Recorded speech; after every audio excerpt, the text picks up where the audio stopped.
Assalamualaikum warahmatullahi wabarakatuh. Perkenalkan, nama saya Alia Dwi Rahmawati.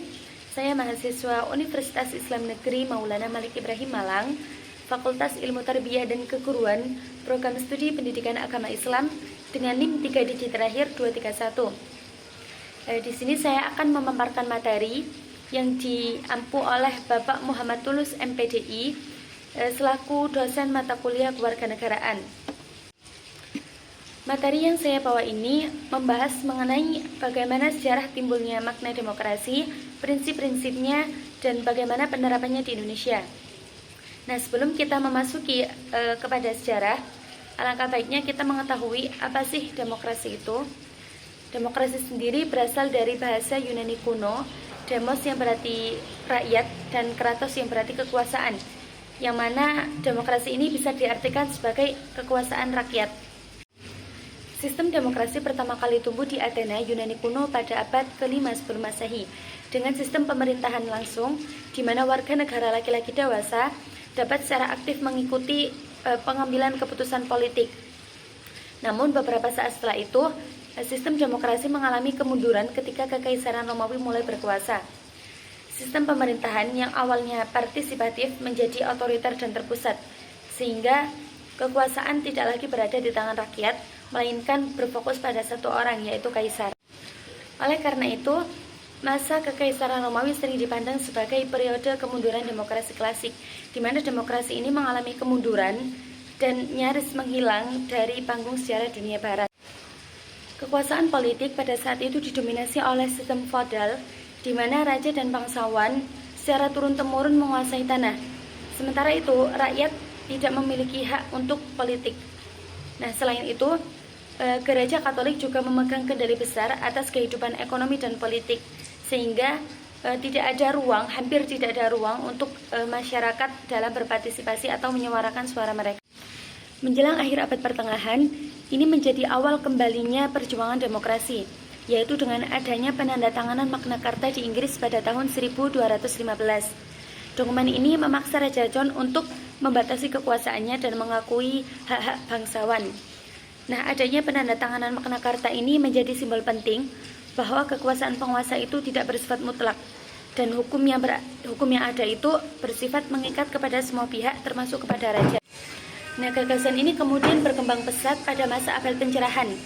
Nah, ketika pemikir seperti John Locke, Montesquieu, dan Rousseau menyuarakan pentingnya kebebasan, hak asasi manusia, serta kedaulatan rakyat. Pemikiran mereka ini juga mendorong terjadinya revolusi Inggris, revolusi Amerika, dan revolusi Perancis, yang mana revolusi-revolusi ini menandai lahirnya demokrasi modern dalam sejarah dunia. Nah, seiring dengan berjalannya waktu, prinsip-prinsip demokrasi ini kemudian berkembang menjadi lebih komprehensif dan meluas ke seluruh dunia, termasuk di Indonesia. Nah, berikut beberapa prinsip demokrasi di Indonesia yang diambil dari sejarah perkembangan demokrasi dunia. Yang pertama, ada pada kedaulatan rakyat, yang mana ini sudah tercantum pada pasal 1 ayat 2 Undang-Undang Dasar 1945 yang menyatakan bahwasanya kedaulatan berada di tangan rakyat. Kemudian yang kedua, pemerintahan berdasarkan hukum atau rule of law, di mana semua warga negara maupun pejabat negara mereka stratanya sama, yaitu di bawah hukum. Kemudian pada yang ketiga, yaitu adanya pemilu yang berasaskan pada luber judil. Nah, ini sebagai bentuk wujud partisipasi rakyat dalam pemerintahan. Kemudian yang keempat, yaitu adanya partisipasi dan kebebasan pendapat. Nah, di sini rakyat bebas mengemukakan pendapat ataupun menyampaikan aspirasi.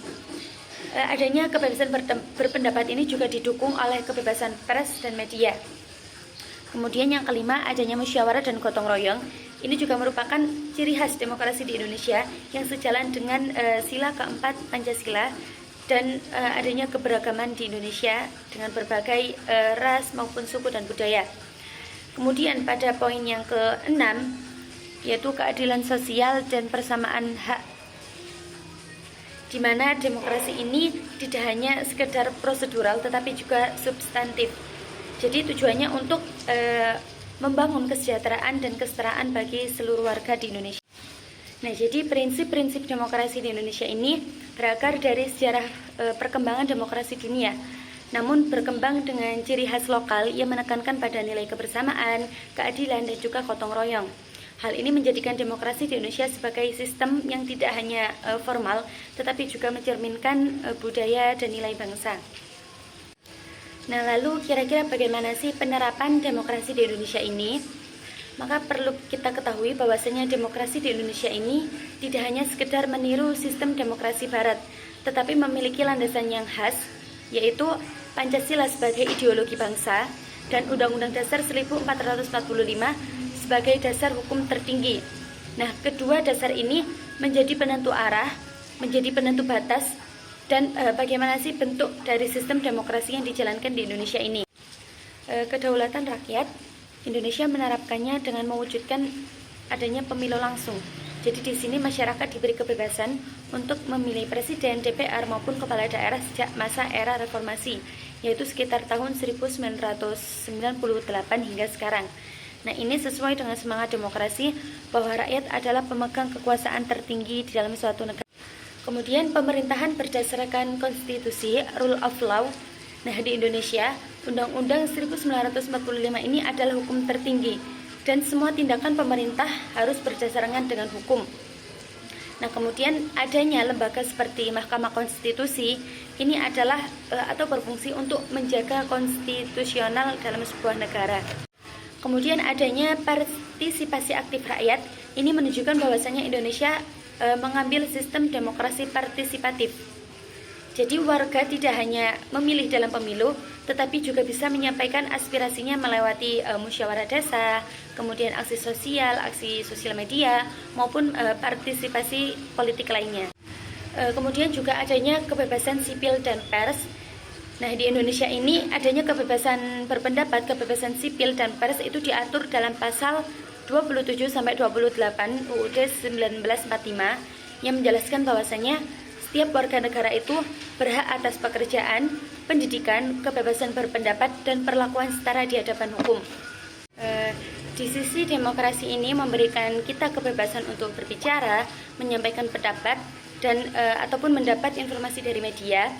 Tapi kebebasan ini bukan kita gunakan untuk seenaknya, nggih, melainkan untuk dipakai dengan tanggung jawab. Nah, kenapa? Karena kita harus bisa menjaga kebebasan ini supaya bisa tetap berguna untuk rakyat, bukan untuk disalahgunakan. Karena tanpa kebebasan sipil dan pers, demokrasi ini tidak akan berjalan dengan. Kemudian yang terakhir ini yaitu musyawarah dan mufakat, yang mana ini menjadi ciri khas dari demokrasi di Indonesia. Nah, inilah nilai asli dari Indonesia yang menyempurnakan sistem demokrasi Barat. Karena nilai musyawarah dan mufakat ini adalah nilai-nilai yang tercermin dalam sila keempat Pancasila yang menyatakan bahwasanya nilai budaya dan gotong royong ini merupakan nilai atau bentuk asli dari negara kita yang penuh dengan keberagaman.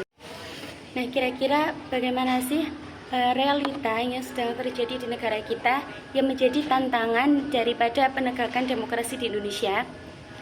Nah, yang pertama di sini demokrasi menjanjikan kebebasan berpendapat, tapi banyak dari mereka yang malah dibungkam atau diancam. Padahal secara teori, demokrasi ini menjamin adanya kebebasan berpendapat maupun kebebasan berekspresi. Namun pada realitanya, banyak aktivis, mahasiswa maupun para jurnalis yang menyuarakan kritik, justru mereka mengalami intimidasi, kriminalisasi atau bahkan ancaman. Nah, seperti adanya kasus jurnalis Tempo yang ia dikirimi kepala babi sebagai teror dan ancaman serius terhadap kebebasan pers. Kemudian Metro Siang juga mengambil data dari Reporter Sans Frontieres, di mana data tersebut menunjukkan adanya penurunan terhadap kebebasan pers di Indonesia. Jadi data menunjukkan bahwasanya pada tahun 2023 Indonesia mendapatkan peringkat ke-108 dalam kebebasan pers. Kemudian pada tahun 2024 ini mengalami penurunan yaitu pada peringkat 111. Nah, data inilah yang menunjukkan bahwasanya peningkatan kebebasan pers di Indonesia ini mengalami penurunan. Nah, kemudian demokrasi ini juga menjanjikan keadilan hukum. Tapi kerap kali hukum ini tajam ke bawah dan tumpul ke atas. Padahal dalam teori rule of law ini menjamin keadilan untuk seluruh warga negara. Namun pada realitanya penegakan hukum di Indonesia ini masih diskriminatif. Jadi rakyat-rakyat kecil ini mudah dipenjara akan masalah yang ditimbulkan, Tapi untuk para koruptor ini, mereka masih bisa saja memiliki celah-celah untuk bebas dari hukum. Seperti yang kita ketahui pada kasus kemarin, pada kasus korupsi Timah, PT Timah, ini negara mengalami kerugian sekitar 300 triliun. Namun untuk hukuman yang diterima oleh Harvey Moise ini sekitar hanya 6,5 tahun saja. Kemudian pada kasus lain, buronan maling Aliam ini ditangkap dan dipenjara dengan ancaman penjara 7 tahun penjara. Nah, di sini menunjukkan adanya kesenjangan hukuman antara mereka yang memiliki kekuasaan lebih dengan para rakyat biasa. Nah, kemudian pemilu ini juga adalah sarana demokrasi, tapi dalam praktiknya itu tidak selalu jujur. Padahal secara teori, pemilu ini adalah cara rakyat memilih pemimpin mereka secara langsung dan adil. Namun pada realitanya banyak kita ketahui bahwasanya banyak praktik moneypolitik maupun manipulasi media ataupun penyalahgunaan kekuasaan pada masa pemilu ini sering terjadi. Bahkan kita sering mengetahuinya sendiri. Pada masa-masa pemilu ini, politik uang itu masih merajalela ataupun bahkan dianggap sebagai hal biasa. Nah, itulah yang menjadi realita atau sesuatu yang menjadi tantangan bagi perkembangan demokrasi di Indonesia. Nah, jadi kesimpulannya, teori-teori demokrasi maupun prinsip demokrasi yang diambil di Indonesia ini secara teori ini sudah sangat ideal, tapi dalam praktiknya atau dalam realita yang berjalan di Indonesia ini masih terdapat kesenjangan. Jadi antara teori dan praktik ini masih terdapat kesenjangan. Nah, jadi untuk mengatasi kesenjangan ini perlulah dilakukan upaya serius untuk meningkatkan kualitas demokrasi, seperti memperkuat lembaga penegak hukum, meningkatkan transparansi dan akuntabilitas, serta mempromosikan partisipasi rakyat yang lebih luas dan inklusif. Mungkin sekian yang dapat saya sampaikan pada penyampaian materi kali ini. Kurang lebihnya saya mohon maaf sebesar-besarnya. Terima kasih. Akhiran ihdinas siratal mustaqim. Wassalamualaikum warahmatullahi wabarakatuh.